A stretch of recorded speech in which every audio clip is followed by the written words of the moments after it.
the spherical wheels within wheels or spheres within spheres that is the hidden structure behind all cosmic order and even galactic order, planetary order, and your own body's order and atom's order. You have a center point, and you have a sphere. Where you see circles are actually spheres of energy. Consciousness comes out from the center point into this domain, or this sphere. It's called the Nihara body. First, it individuates into the two larger spheres, and they individuate into sets, and this all happens at the same time, right? It expands outward. When it expands outward, it's called Ikashi expansion cycles, where consciousness is coming out from the God Source consciousness field into the smaller form or structure of materialization and expands out through these cycles simultaneously, one on each side. This particular line is referred to as a vector, time-space vector. One end of it is referred to as an event horizon. So one time vector has two event horizons, right? Now, here you have a core, here you have an inner, here you have a middle, and here you have an outer domain on each side. Reality fields take place within all of those. So it's not just that there are numerous reality fields. You have ones in the outer bands, you have ones in the middle, inner, and core bands. The process of coming into existence is expanding out through experiential cycles within the Akashic expansion cycle till you get to this point. When you get to this point, now you'll see in this next graph, these are actually time cycles with names. They're called yugas. And when you get to this, which is called the Kali Yuga, there are several options. And one of the options, which is the natural evolutionary process, which is ascension. That is the natural process by which eternal life beings, and most everybody started as eternal life beings, would naturally undergo. After you expand out, get through the incarnational cycles here, and you would go through what is called a Christ star turnaround, all right? Where you enter these little cycles behind. They're called the Adashi return cycles, where they're going back into source cycles. This is the process. When you expand out, at this point, if you were able to make this Christ star turnaround, your atoms will actually transfigure into eternal life light atoms.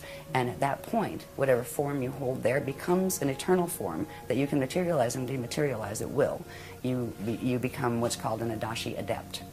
And some people call them ascended masters, but that term is terribly abused on this planet. The Adashi adepts are the ones who have made it through that change, and they are now what are called Ashayana individuals, which means they are eternal life and they can manifest, demanifest at will. When they go back through the cycles, go back into center, and they can actually rebirth as collectives, like as suns and those kind of things. It's an amazing process where a being that, say, is a small, like a human being, can actually evolve, re-evolve, to go back into the state of even being like a sun or a star.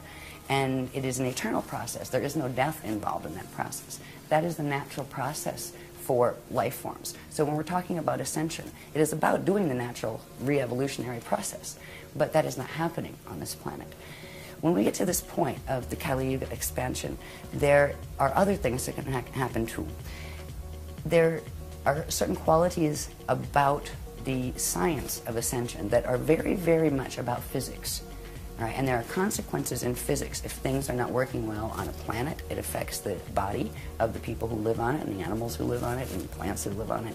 And if certain things are not working well in the body, the DNA does not function properly, the body will not produce the chemicals, and a particular one called Celestine, that is required in order to allow the atoms to merge with their antiparticles without annihilating. That allows particle and antiparticle to come together. They shift angular rotation of particle spin, and you can literally turn into a radiation wave. And that's what it means actually to go into full Merkaba and be able to go through gates. That is the process by which you go through stargates. So if we talk about ascension, it is the natural process of being able to expand out. We were out in the Kali Yuga cycles, finally we're out here. Now we have choices. We can ascend, or if we get stuck here, there's another path that we can take. It's called the Kali Rama path. It is the path of step back. You can go back here to the stage before, and then have to rebirth out again into the cycles in the outer domain and do it's almost like a restart. Do it over again. So hopefully you know, fulfill all your ascension codes. It's what it's about. It's about activating your atoms to the point where they can fully transfigure. And if you can do it in a cycle again, then you can ascend again. There's another path that can occur here. There are basically three paths. The other one's called the path of Kali Dima, That is the path of fall. That is where you get stuck here. You can't step back and you can't go forward because of the choices you are making in your life that are affecting directly what your DNA can do, and what consciousness you're aligning yourself with affects the frequency that your body is able to carry. And if you get stuck here, you will reincarnate in this cycle until the quantum you came in with burns out. And then you will do what is called a space dust return, where ashes to ashes, dust to dust. You will come to a point where you don't have enough energy to reincarnate into another body, into another time cycle. And you will eventually simply just go back. And eventually everybody goes back. But if you go back in ascension, you go back whole. If you go back and step back, you can come back out and go back whole.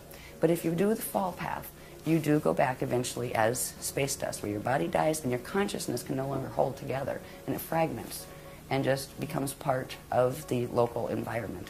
But the local environment at times goes through natural cycles that have to do with Stargate cycles and ascension cycles, where all these little time tracks pull in together and then come back out again. At that point, anything that gets stuck out here gets drawn back into the center. So this is why God's Source doesn't look at it as losing anyone in the fall path. It's the experience of you losing your connection with the universe that it's really about.